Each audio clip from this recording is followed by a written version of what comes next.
God, Jehovah Rapha. He's a great God, Jehovah Mighty. He's a great God, He's a mighty God. He's a great God. Yes, He is. He's a great God. He's a mighty God. Jehovah Jireh, yeah. Jehovah Nissi, Jehovah Shalom, oh, Jehovah Rapha. Hi everybody, hello there, it's Melody, and welcome to my channel. That is my song called Great God. Keep it on the dial because you know why? One day it's going to be on the Billboard charts for gospel, a good gospel record or gospel pop or whatever they call it. It's going to make it. And I believe that it will. I believe God gave me that song for a reason, for you to hear it, but also for the nations to hear it as well. And for me to be able to sing it to you because many of you know my situation, my story. I had a brain tumor in 2011 and left me without my hearing on this side, and I have an eye disorder which causes my eyes to do the jumping dance. They call it, so the medical term is ocelopsia. The other medical term is a part of nystagmus, where your eyes just move around all the time. So that means your world moves all around the time. So I had to stop driving. And then that was in 2011. In 2019, I had a stroke. Yep, and in between all of that, I had radiation because I had another brain tumor. It was terrible. It was an ordeal, but let's not get stuck on that. Let's go forward. We are in the season. It is November 20th, 2023, and we are in the season of Thanksgiving. What I offer to you tonight, if today or whenever you're watching this, is I offer you peace. I offer you to offer grace to other people. Don't, it's so easy for us to criticize. I know earlier today, I have a city council person and I was being so critical of her. And I was just saying, oh, she don't do this, she don't do that. I wish she'd do that. I wish she'd do this. I wish she'd, blah, blah, blah, blah. And the person that I was with, she said to me, she said, offer her grace. She said, that's what I do. She said, I just offer her grace because she needs it. And, wherein we think people don't need grace, but that's exactly what they need. Iyanla Van Zandt, she offered that to Jada Pickett. Instead of her harping on Jada's life like everybody else was, or putting her on Front Street like everybody else was, Iyanla offered grace to Jada because she said Jada needed healing. And she said, anybody having all that on their plate, when they get alone, tears are falling. When they get she didn't say this part, this is me in my head talking. But when they get alone, they're thinking about their life and trying and wondering, if I could have done one thing over, what would I have done differently? And if you take a moment during this holiday season and just think about it. I know I was in a grief class earlier today, and one of the things my Zoom instructor asked us, she said, have you lost something or someone? And did you respond to it the way people thought you were supposed to respond to it? Or did you have an authentic moment and you just, whatever you were feeling, that's just what you were feeling at that moment?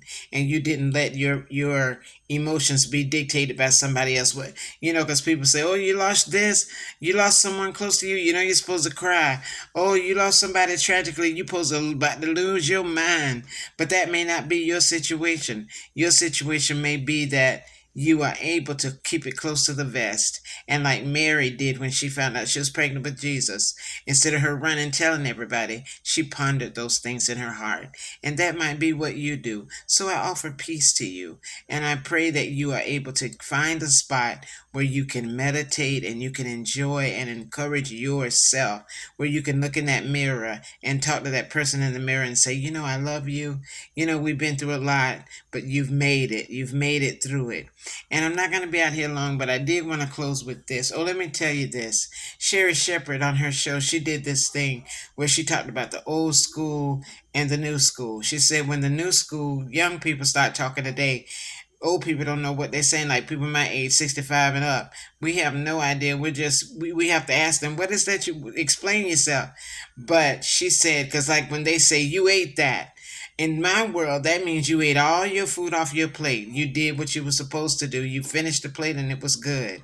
But in the young people world, you ate that means you showed up. And when you walked through the door, nobody's outfit was better than yours. You walked like nobody else walked. You talked like you owned the moment. You owned it. It was yours and you took full advantage of it, and you owned it.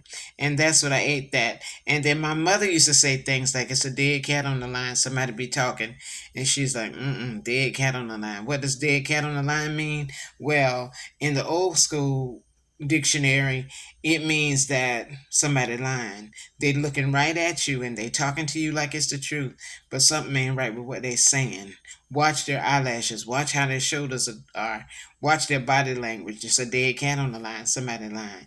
These are things that are old school, but they can be used for new school. And the new school things can be used for the older folks like me. So make sure that, you make sure that that you go through this life and you take it with you. That how you communicate means something. If you don't understand, ask. Tell me what you mean. Tell me what that's really, really saying. And I want to leave you with this. Pastor John Gunn sings this over his congregation, and it is just beautiful, and it is so self-motivating, because he says it like this: I pray that God would cover you and all would be well. I pray that God would cover you and all would be well. I pray that God would cover you and all would be well, and all would be well. I pray that God would cover you, no harm will come your way. I pray that God will cover you, no harm will come your way. I pray that God will cover you, no harm will come your way. No harm will come your way. So as I leave you tonight, today, or whenever you're watching me, I speak peace over you. Shalom. I have a friend, his name is Joseph. He says Shabbat Shalom so much until one of our pastors has renamed him Joe Shalom. He is our, I was going to say mine, but he married. But anyway, he's not mine. He belongs to somebody else, but he's Joe Shalom to all of us who love him dearly. So I leave that with you, that God would cover you, that every time you leave your house during these holiday seasons and going forward, that you come back to your house in the same beautiful condition as when you left it. And don't be so hard on yourself. Offer yourself some grace and just say, okay, I didn't get to do that today, but I'll get to do it tomorrow. Like that song. I may not have done all the things I wanted to do, but oh, it's been a mighty good day. A mighty good day, the men say. Yeah. All right. Take it easy and have a wonderful evening. Good night. Don't you know that he cares?